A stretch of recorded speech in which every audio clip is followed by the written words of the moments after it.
Good morning, traders from Chicago. It is 8:01 a.m. Chicago time on the Wednesday of February the 2nd. Thanks for joining me on this episode number 2163. Derivatives trading is not suitable for all investors. Past performance is not necessarily indicative of future results. Again, good morning. Happy Wednesday. Uh, just getting right into it this morning with the conversion trading pre-market summary sheet. We're going to look at we're looking at a market that has a mild risk on sentiment, mainly driven by just incredible earnings from the giant Alphabet, the holding company for Google, having outstanding earnings and issuing a notice for a 20-to-1 stock split. AMD also lifted pretty good. The pre-market sentiment is very clear here. You could see that Google up 10%. Facebook announces after the close today it's up 3%, Nvidia 5%, Amazon 2.5% or so. AMD right down here, AMD up 11.5%, outstanding. So overall, this is lifting the market. This is the main thing that's lifting the market right now, and we are seeing a pop higher into today's session. We've pushed as high as 70. What is it? 75? Yeah, 75 this morning in the S&P. So that's where we stand. Mild risk on. NASDAQ leading the pack up 120 basis points. Pre-market, we had a bunch of earnings. We're deep in the earnings season. Amerisource, Bergen, Sony, Marathon, Humana, AbbVie, among others. And then after the close, we have McKesson. But we also have Facebook, which is now known as Meta, Qualcomm, Allstate, and others as well. Keep an eye out for Meta. That's a pretty large stock, and as you already know, it's part of the FANG stocks, the mega caps.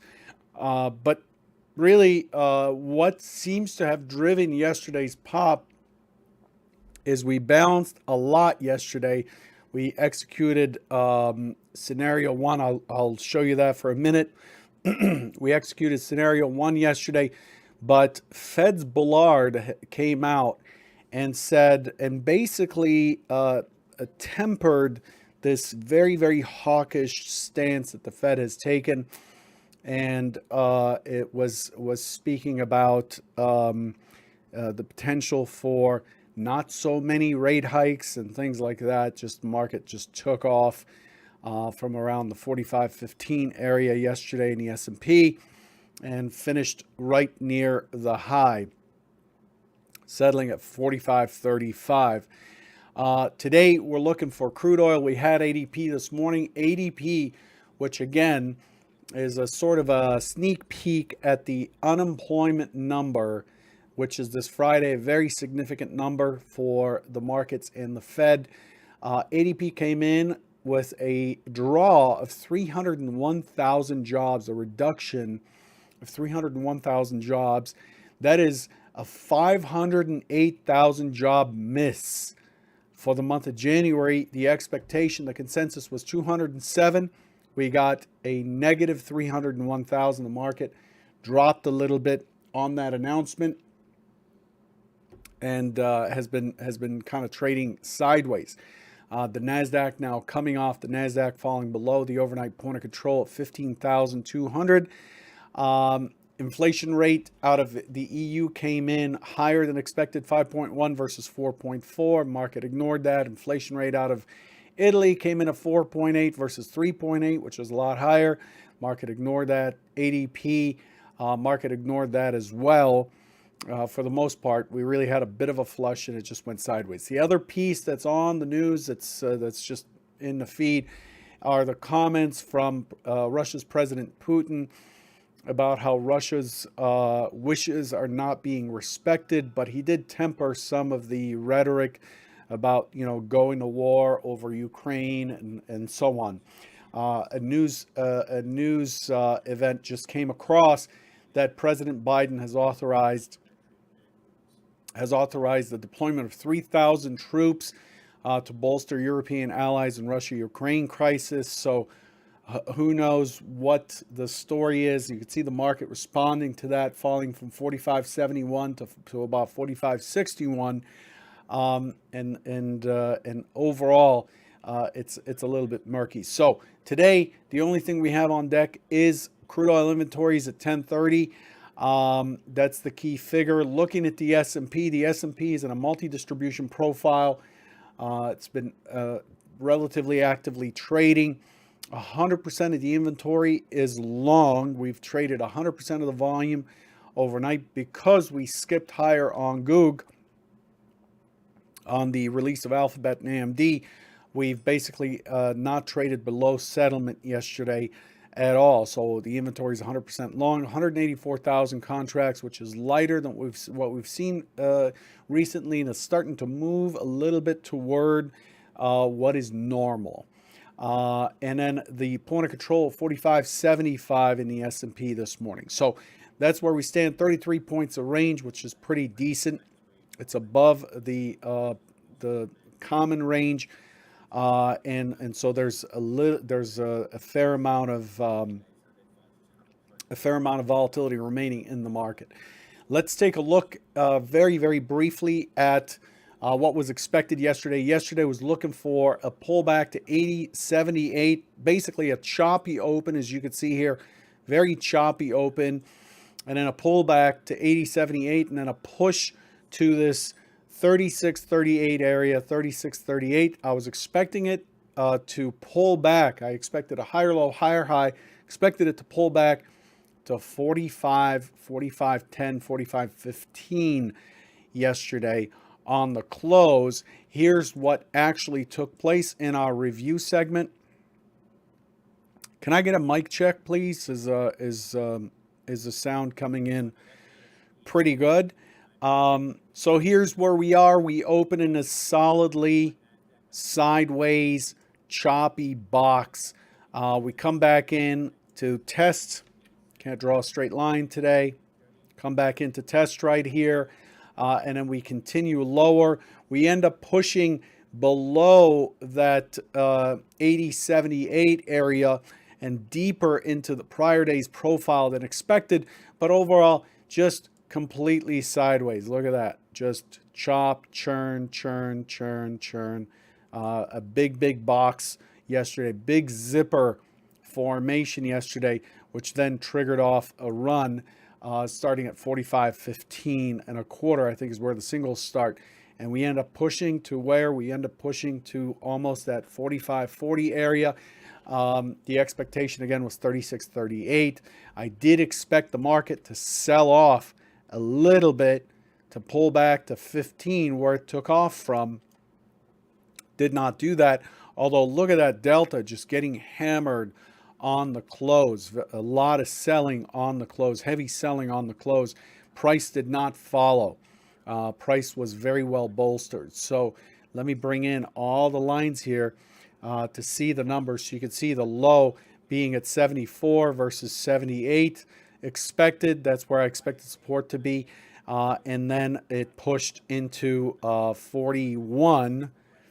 And I expected it to basically test 36.38. We have settlement at 35. It's close enough for what we do. The goal is not to be precise. The goal is to be in the direction, and the main goal is to actually execute. So that's where we stand this morning. Looking at the overnight session and what we've done, you can see that all we've done is we open and we just walk our way up. We've now left the overnight point of control near the highs, with the market currently tangled right inside of VWAP, the full session VWAP and full session mid. So from this perspective, we are opening in a gap higher. So we have an external gap today, or a gap outside of the range there's going to be a gap zone. So we're going to immediately get some sort of a gap mid on the open, which will be a pretty important reference this morning. But we're opening in a gap higher, and I believe that we're likely to see a fair amount of resistance at the top. Note the double top at the high. So we've got 45.80 and 45.79.75 at the top here. A pretty weak high in the overnight session. I'm not going to read too much into that, but it just seems to have completely lost its will to continue higher this morning, and we are below the overnight point of control, above the or at the full session mid and VWAP. I expect that initially any pushes up are likely to be resisted or fought. The push higher was anticipated. It was becoming obvious that we're likely to have that since Monday a week ago. In the run-up on Friday and Monday were talked about in the mornings before it happened. So this is a bit of a relief rally. I'm not an Elliott wave person. I'm not doing wave counts, 1, 2, 3, 4, 5, A, B, C, sub A, sub B, sub C, all that stuff. Not disqualifying it or whatever, but I prefer just to keep things simple as much as I can. As complicated as my mind is, that stuff is way too complicated for me. But what we're seeing here is likely to be a bounce up rather than a rally. So the expectation is that it is likely to stall on the way up. Those of you who are at Convergent Trading, please look at the comments I made this morning early as I share my homework in the Head Trader channel. And I explained that we're expecting the resistance points on the way up to be quite effective. I'm not looking for this thing to make a V bottom and run to new all-time highs. I'm looking for this thing to struggle on the way up. So would I chase a swing long at this level? Probably not. I'm expecting the risk reward on that's not going to be fantastic. Am I going to immediately sell on the open and be bearish, looking for it to come back to maybe 4,400? Probably not. We are in between two key high volume nodes, and I'll show you that here in a minute. Let's look at the composite. Very important to keep an eye on the composite. So, in fact, let me change this to something else so that I'm not putting yellow on yellow.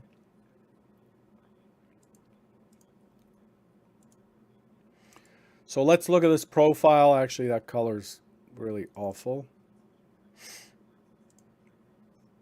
Soften it a little bit. Use convergent orange. So here's where, if we take all of the action that's taken place from, this goes back to quite a while. This goes back to June 18th. So if we take that and we plot everything from the swing low of June 18th all the way through yesterday's RTH. This is an RTH only day session chart. If we look at that and remove some of the complications, remove some of the complications in here. Let's maybe hide a lot of stuff. Okay, that's not working. You'll see that we've built a nice high volume node below. We have what is kind of a thin area through here. We do have multiple distributions here. These are important, but we've cleared this 44.70 area or so, and we're in this thin portion of the profile coming into. So we took out the old high of 45.28 from below. We took out the 85 quarter monthly for December, the monthly low, this swing low right here. We've pushed into 45.20 right here, and then we have 45.70. What is that? 45.70 to 75. Remember, the overnight was at 75. So we're pushing into this kind of trend line that has existed here. We're pushing into it from below. The 120 simple moving averages, 20-day simple moving averages, the 120, 100, and the 20, not 120, but the let's just say it this way, the 20-day and the 100-day simple moving averages are converging over at 45.50 or so, 45.60, and those are below us. So we broke up high, and we are stuck in this range. 2 weeks ago, the MC point of control in this region is in this region as well at 45.70. What I'm getting at is there's a lot going on in this area. We took out the 200 simple moving average. We've moved away from the lower distribution. The upper distribution, the point of control, is at 46.82. I'm not expecting the market to push through this and into the 4606 the 4600 very easily. So I'm expecting this thing to continue to stall out. I'm expecting the trade to settle down, to temper down. That's what I'm expecting. That's the point I'm trying to make. We are in between these two large distributions here. We're diddling in the middle. Just be aware. Just like we talked about yesterday and I explained, I really would suggest you look at yesterday's video, because I explained why we expected yesterday to be exactly the way it was, why the scenario was exactly the way it was. Sure, we missed the low by 4 points or whatever, and the top by 4 points, but that's not the point. Don't get caught up in that marketing magic BS. The goal is to understand what is the condition that we're probably coming into and to pull the right tool for the right job from our trade setups. Yesterday, as I said, we're not looking for breakouts. We're not going to take breakout trades. We're not going to hold a bias. The bias is generally long, but we're not going to hold a bias coming into the morning. And just knowing that, understanding what the market has done, what areas it's coming into, and having this big plan, just knowing that can save you hundreds of thousands in dollars in your education towards becoming a proficient professional, a career professional trader. So this is where we're at. We are getting tangled in a spaghetti here. I generally don't trade off of spaghetti. I don't really care where the averages are, but I know everybody else does, so I'm going to monitor where it is. But I'm also monitoring the volume profile. I'm looking at price action as well. So those components put together tell me that the market is more likely to eke a higher high and likely to retest below 4,500 into the 44.50 soon than to quickly run to 46.82. That's the conclusion I'm coming to. The market knows best, and that's just how it is. Okay. So let's take a look at what's expected for today. By the way, if you're with Transact, which was bought by NinjaTrader, and you're looking to continue with your Sierra Chart subscription, I strongly recommend you get a hold of one of these expert brokers at EdgeClear. You can find it at edgeclear.com. In fact, specifically edgeclear.com/Sierra chart, and look at getting on the Teton feed for a better solution for Sierra. That's available to you. I know a lot of people are itching to get out of there. Ninja bought Transact, and then it bought Tradeovate. Ninja is part of a private equity group now, I think. So what are we looking at here? We're looking at a market that's opening in an open auction. Remember, it's stuck below the overnight point of control and at the day generated levels of the full session mid and VWAP. So expecting it to be choppy. And then I'm looking for it to squeeze into that double top at 80 or the week high at 80, push that 80. But I'm really looking for this thing to be responsive, and I'm looking for us to come back. We'll still have a higher high, higher low. So I expect the lows to be defended. I expect the one-time framing in the daily to continue, but I'm really looking for this thing to pull back to the 15, the 45.15. So we're looking for 15 here, and we're looking for 80 to be taken. And I'm looking for it to be responsive today. There's likely to be a fair amount of resistance up there. It's likely to settle around the same spot, 45, 35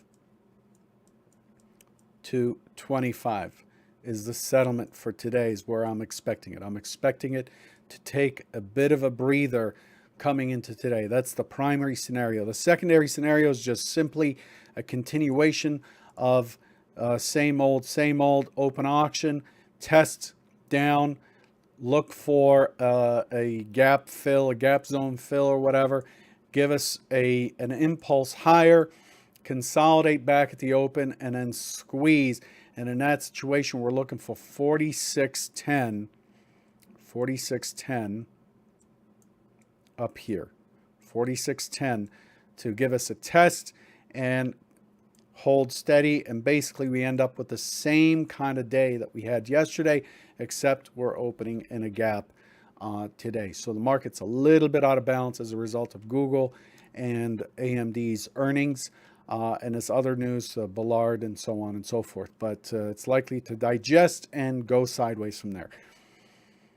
I know it's a long one. Thanks for tuning in, and I'll catch you tomorrow morning. Good luck.